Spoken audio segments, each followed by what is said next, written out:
팀장의 본질. 저자 장윤혁. 출판 빅피쉬.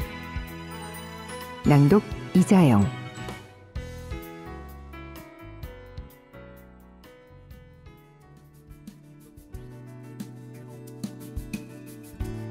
일장. 골치가 아픈가요? 팀장이 되었다는 뜻입니다. 리더십.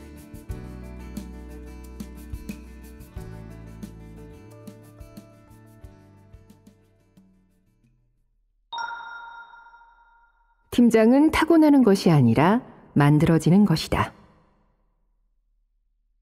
유럽 주재원 생활을 하며 실무 경험에 푹 빠져 있을 무렵, 어느 날 사업부의 리더인 상무님께서 나를 불렀다. 갑작스러울 수도 있지만 자네가 팀을 하나 맡아주었으면 하네. 내가 맡게 될 오퍼레이션 팀은 사업부의 물류 전반을 책임지는 중요한 팀이었고 18명이 속한 큰 팀이기도 했다. 갑작스러웠다. 그렇게 얼떨결에 좌충우돌 초보팀장의 모험기가 시작됐다. 정도의 차이는 있겠지만 누구에게나 팀장을 맡게 된 순간은 이렇게 갑작스럽지 않을까? 조직의 성숙도나 개인의 상황에 따라 차이가 있을 수는 있지만 이 정도면 충분히 준비됐어 라는 마음가짐과 함께 팀장을 맡는 경우는 극소수일 것이다. 처음에는 누구에게나 막막하다. 주어진 업무만 잘하면 됐는데 갑자기 관리 업무를 해야 하는 것이 당혹스럽다. 나만 바라보는 팀원들의 눈빛도 부담스럽다. 누구에게 뭘 시켜야 할지, 혹은 지시가 아닌 부탁을 해야 하는 건 아닌지 고민된다. 이제 막 팀장이 됐으니 시간을 준다고 했으나 동시에 성과는 성과대로 내기를 바라는 상사의 압박이 은근하다. 다행인 것은 나만 그런 것은 아니라는 점이다. 누구나 처음에는 다 막막하다. 자책하지 말자. 아직 준비되지 않았을 뿐이다.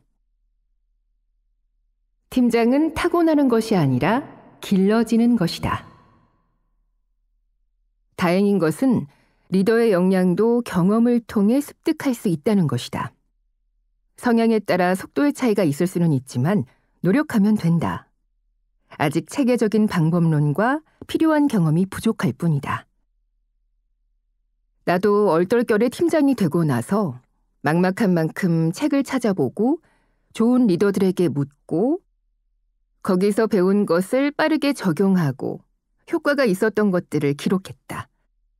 최고의 공부는 누군가를 가르칠 때 완성된다는 생각으로 중간 관리자 후배들에게 여러 번 강연했다. 이 책은 그 과정에서 얻은 크고 작은 교훈들을 모은 것이다.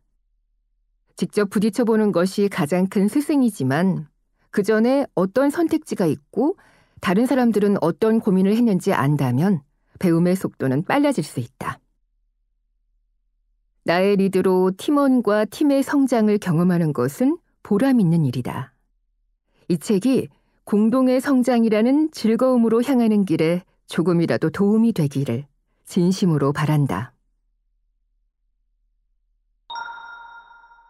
실무 능력과 별개인 팀장의 역량. 실무자로서 충분한 시간을 보내는 것은 중요하다. 경험과 실력은 좋은 리더가 되기 위한 바탕이기 때문이다. 실무적 역량을 갖추어야 팀장으로서 팀원을 코칭할 수 있다. 또 실무에 대한 전문성은 팀장이 된 초기 팀원들의 존중을 이끌어내는 주요 요소이기도 하다. 성장에 대한 욕구가 클수록 이 단계를 빨리 건너뛰고 싶은 경향이 있겠으나 팀장이 되기 위한 필수 코스라고 생각하고 실무자로서의 역량을 단단하게 쌓아야 한다. 그런 후 실무자로서 위의 역량을 어느 정도 갖추었다고 평가하면 조직은 기회를 주기 시작한다. 뛰어난 실무자와 팀장의 근본적인 차이. 실무자로서 성과의 기본 단위는 나다.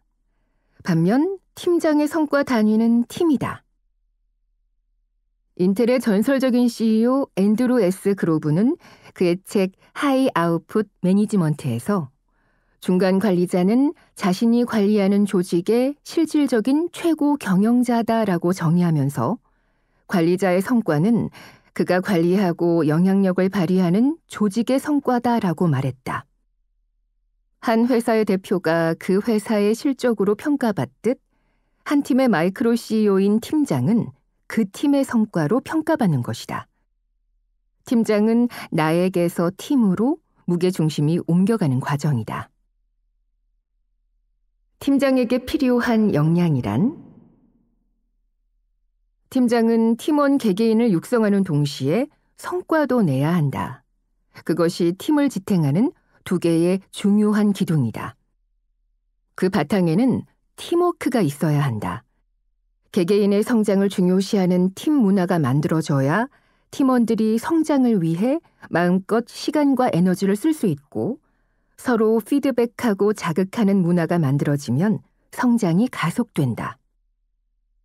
팀원들이 안정감을 가지고 동기부여 수준을 높게 유지하며 시너지가 나는 팀으로 성과를 내기 위해서는 팀워크가 매우 중요하다. 기존의 방식으로 혼자 성과를 내려 하면 그동안 팀원들은 방치되고 팀 성과는 더욱 멀어진다. 그렇기에 팀으로 일하는 기술을 익혀야 한다. 사람을 키우고 팀 성과 관리 방법을 배우고 팀워크를 만들어야 한다. 이때 필요한 것은 참을성을 가지고 투자하는 것이다. 그렇다고 겁먹을 필요는 없다. 당신은 이미 실무에서 인정받은 사람이다. 또 팀장에게 필요한 역량이란 경험하면서 갖춰 나갈 수 있는 것이 대부분이다. 배워도 바로 적용하지 않으면 내 것이 되지 않는다. 지금 당신에게는 적용할 수 있는 팀이 있고 그것을 잘 해내겠다는 의지도 있다. 필요한 것은 어떻게다. 열심히 하는 것은 좋지만 올바른 방향으로 가지 않으면 시행착오의 기간이 길어진다. 지금부터 다루는 주제를 통해 그 시행착오를 최소화하는 방법을 함께 찾아보자. 팀장이 되자마자 해야 할 일.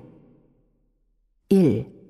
팀 운영과 방향성 설정. 팀장으로서의 첫 100일은 무척 중요하다. 초반에 어떤 기세로 판을 구성하고 장악하느냐가 장기적으로 상당한 영향을 미친다. 초반에는 에너지가 높은 기간이라 더 많은 일을 할 수도 있다. 임기 초반에는 조직 차원에서 많은 힘을 실어주기 마련이다. 팀장을 바꾸거나 팀을 새로 만들 때는 조직으로부터의 분명한 기대가 있기 때문이다. 국가대표 축구팀 감독이 처음 부임할 때를 생각해보자. 처음 부임하면 국민적 기대감이 매우 높다. 축구협회도 가능한 모든 자원을 동원해 감독이 성공하도록 지원하고 감독이 원하는 것을 대부분 들어준다. 원하는 팀 문화를 만들기 위해서도 초반에 어떻게 행동하느냐가 중요하다. 선수들이 감독의 눈에 들기 위해 감독이 원하는 것에 귀를 기울이고 집중하는 시기이기 때문이다. 이처럼 초반부터 분위기를 만드는 것이 가장 효과적이지만 늦게라도 하는 것이 하지 않는 것보다 낫다. 반드시 필요한 3번의 면담. 면담을 통해 상사와 회사가 기대하는 바를 명확히 이해해야 한다. 회사의 기대를 충족시켜야 내가 원하는 일도 잘 추진할 수 있다. 만약 내가 추진하려는 방향과 상사가 생각하는 방향이 다르다면 그에 맞추거나 상사를 설득해야 한다. 이를 위해서도 상사와 회사의 기대를 확인하는 과정은 필요하다. 무작정 기대하시는 바가 무엇이냐고 질문하기보다 다음과 같은 질문을 준비하는 것이 좋다. 이 팀의 미션은 무엇입니까? 가장 중요한 현황은 무엇입니까? 올해 그리고 향후 3년 동안 어떤 결과를 내기 원하십니까? 전임 팀장이 잘했던 점과 아쉬웠던 점은 무엇입니까? 저를 팀장으로 선택한 이유가 무엇이고 특별히 기대하는 바가 있으십니까? 향후 보고 논의 등은 어떤 주기 혹은 어떤 스타일로 진행하는 것이 좋겠습니까? 상사와의 면담이 끝나면 전임 팀장과 대화를 진행한다. 전임 팀장은 누구보다 팀에 대해 깊이 고민했던 담당자이자 상사와 팀원들에 대해 풍부한 정보를 가지고 있는 사람이다. 지금까지 일하면서 어떤 점이 어려웠는지 질문하고 향후 나아가야 할 방향에 대한 진심 어린 조언을 확보해야 한다. 상사의 성향이나 팀원들의 특성에 대해서도 구체적으로 알아둘 필요가 있다. 겸손한 자세로 우선 전임 팀장이 쌓아온 그 지점부터 시작한다는 마음으로 최대한 모든 것을 구하고 흡수하자. 마지막 면담은 팀원들과 하고 들을 기회를 가진다는 생각으로 진행한다. 첫 자리부터 팀장이 원하는 것을 주로 이야기하면 권위적인 팀장으로 인식되기 쉽다. 이 면담의 목적은 팀원들이 기대하는 팀에 대해 파악하는 것이다. 그렇기에 가볍게 서로 소개한 후 지금 팀에서 만족하는 부분과 그렇지 못한 부분이 무엇인지 질문하는 게 좋다. 1. 업무 관련. 팀이 하는 일 중 잘하고 있다고 판단되는 부분은 무엇입니까? 지금 팀이 놓치고 있거나 향후 개선해야 하는 영역은 무엇입니까? 2. 팀 운영 관련. 업무 배분, 팀의 분위기, 역량 개발 등 지금 팀의 운영상 만족하는 부분은 무엇입니까? 개선됐으면 하는 점은 무엇입니까? 마지막으로 새로운 팀장이 업무적으로 어떻게 팀 운영을 하는 게 좋을지 솔직하게 조언을 구하는 것도 좋다. 팀 운영 방안을 수립한다. 3번의 면담이 끝났다면 이를 통해 확보한 정보와 내 생각을 더해 팀 운영 방안을 수립해 본다. 1. 팀 존재 이유 및 비전. 2. 주요 업무 및 로드맵. 3. 인력 운용 계획. 이 세 요소는 물 흐르듯 논리적으로 연결돼야 한다. 그래야 진행할 일에 대한 신뢰를 확보할 수 있고 이에 따른 인력을 확보할 수 있다. 특히 강조하고 싶은 부분은 인력 운용 계획이다. 부임 초기는 팀장이 인력 확보하기에 황금기다. 앞에서 말했듯 다양한 지원을 받기에 용이하기 때문이다. 추가적인 인원에 대해 바로 승인받지 못할 수 있지만 언급해두는 것만으로도 이후 공식 프로세스를 통해 인력을 충원할 때 도움이 된다. 아직 팀 업무를 속속들이 파악하지 못한 상태에서 굳이 이런 운영 계획을 세워야 하나 하는 의문이 들 수도 있다. 하지만 이 과정을 진행해보면 팀을 빠르게 파악할 수 있고 상사나 팀원과 초기에 신뢰를 형성하는 데 도움이 된다. 부딪히면서 알아가는 것이 아닌 체계적으로 접근함으로써 준비된 적극적인 팀장이라는 이미지를 보여줄 수도 있다.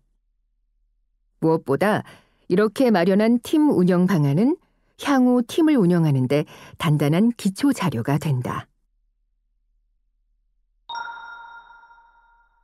팀장이 되자마자 해야 할 일. 2. 팀 문화와 팀원 관리. 앞서 만든 팀 운영 방안을 상사와 공유한 후 신뢰를 형성했다면 이제는 팀원들 차례다. 팀원들과 눈높이를 맞추고 신뢰를 형성하고 건강한 문화를 만들기 위해 필요한 초반 활동들을 소개한다. 1대1 미팅은 가능한 자주 한다. 어떤 사람이든 여럿이 모여있는 자리에서 내밀한 이야기를 꺼내기는 어렵다. 그렇기에 팀장은 팀원과 가능하면 자주 1대1 미팅을 하여 마음속 깊은 생각을 알아내려고 노력해야 한다. 내가 처음 팀을 맡았을 때의 일이다. 팀을 맡은 지 한 달도 안 됐는데 2명의 직원이 그만두겠다고 했다. 이런저런 이유가 있었으나 결론은 지금 하는 일이 예상했던 것보다 훨씬 힘들다는 이유였다. 당시 본사를 벨기에에서 체코로 옮기는 과정 중이어서 일이 많았던 것은 사실이었다. 절대적으로 힘든 것도 문제였지만 이 정도로 힘들지 몰랐다라는 표현에서 서로 기대치의 차이가 컸다는 점도 알게 됐다. 그 후 난 모든 팀원과 1대1 미팅을 진행했다. 미팅하면서 앞으로 3개월에서 6개월 동안 매우 힘든 시간이 될 것이라는 점을 강조했고 어떤 식으로 상황을 안정시켜 나갈지에 대해서도 이야기했다. 그리고 이 과정을 통해 우리가 무엇을 배울 수 있을지도 이야기했다. 기존 팀원뿐 아니라 새로 채용하는 팀원들에게도 면접 과정부터 팀이 하는 일에 대한 정보를 충분히 제공했고 어려움에 대해서도 자세히 설명했다. 어려울 것을 예상한 팀원들은 실제 그것을 수용하고 이겨내는 힘이 더 강했다. 이 과정을 통해 서로의 기대 수준을 맞추는 것이 매우 중요하다는 것을 깨달았다. 이후에는 처음 같이 일하게 되는 모든 팀원과도 심도 있는 1대1 미팅을 진행하기 시작했다. 미팅 때 내가 전하는 이야기는 주로 다음과 같았다. 우리 팀은 일이 많을 수밖에 없다. 목표가 높고 확실한 팀이기 때문이다. 일이 많지만 그 보상으로 많이 배운다. 따라서 성장에 대한 순수한 열망이 필요하다. 회사보다 자신을 위해 일하라. 어떤 경우에도 이곳에서 일하는 것이 자신의 미래에 도움이 돼야 한다. 초반 6개월이 중요하다. 초반에 밀도 있게 일을 해두면 이후는 조금 편하다. 팀의 가장 중요한 철학은 긍정적인 태도를 유지하는 것이다. 이 밖에 자신이 가지고 있는 리더십 철학이나 팀원에게 기대하는 것이 있으면 이때 공유하는 것이 좋다. 먼저 기대사항을 이야기하고 반응을 들은 후 팀원의 기대사항을 묻는 것도 잊지 말아야 한다. 부정적인 에너지를 최대한 빼내자. 팀에 오래 있었다는 이유로 부서 이동을 원하거나 업무가 맞지 않아 이동을 희망하는 팀원이 있을 수 있다. 보통 부정적인 에너지가 많이 쌓여서 돌이킬 수 없는 경우일 확률이 높다. 이런 팀원은 팀과 자신을 위해 새로운 자리를 찾아주는 것이 좋다. 부정적인 에너지를 팀에서 빼내는 것은 생각보다 중요하다. 이것만 잘 돼도 팀 분위기는 놀라울 정도로 빠르게 바뀐다. 물론 팀원을 이동시키는 것이 쉬운 일은 아니지만 노력할 만한 가치는 있다. 더불어 에너지 레벨이 높고 팀 문화에 더 잘 맞을 것 같은 팀원을 충원하자. 새로운 팀원은 태도와 에너지를 중점적으로 보는 것이 좋다. 사람이 필요하면 기다리지 말고 적극적으로 찾아 나서야 한다. 내 사람은 내가 찾는다는 사명감이 있어야 한다. 그뿐 아니라 인재 채용은 한 번이 아니라 지속해서 해야 한다. 절박한 마음으로 노력하면 대부분 좋은 인재를 구할 수 있다. 이때 동원할 수 있는 수단은 다음과 같다. 다른 팀에서 평소 눈여겨봤던 인재를 접촉한다. 본인이 원하고 해당 팀에서 보내줄 수 있으면 데려올 수 있다. 관계사에서 평소 눈여겨봤던 인재를 접촉한다. 팀원들에게 뽑고 싶은 인재에 대해 설명하고 주변 지인을 추천하게 한다. 회사 내외부 지인들에게 사람이 필요하다는 사실을 알리고 추천해달라고 부탁한다. 팀장이 된 초기에 팀원 이동을 하거나 새로운 팀원을 영입하는 것은 한두 명이면 충분하다.